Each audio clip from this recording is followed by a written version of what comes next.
In today's video, I'm going to teach you how to connect Shopify with n8n. If you're building automations in n8n and want Shopify data to flow in or out of your workflows, the connection starts right inside the editor. With your workflow open, look to the right-hand pane and click the plus icon to add a new node. In the search box, type Shopify and select it. You'll immediately see the available trigger and action nodes. Triggers listen for events from your store, like when a new order is created, while actions let your workflow do something in Shopify, such as creating a customer or updating a product.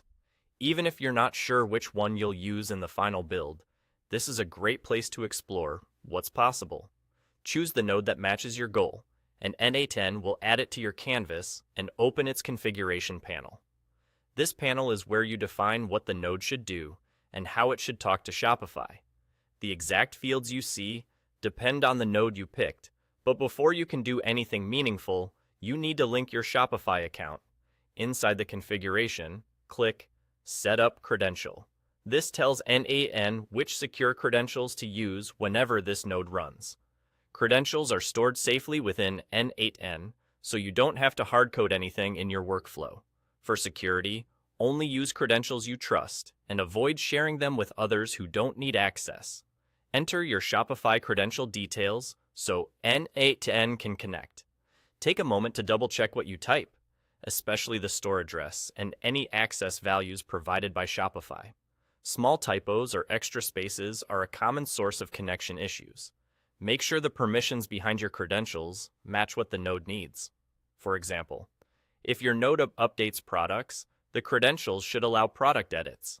If your node reads orders, the credentials should have read access to orders.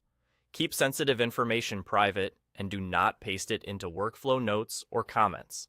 When your credentials are set, the node is ready to communicate with Shopify.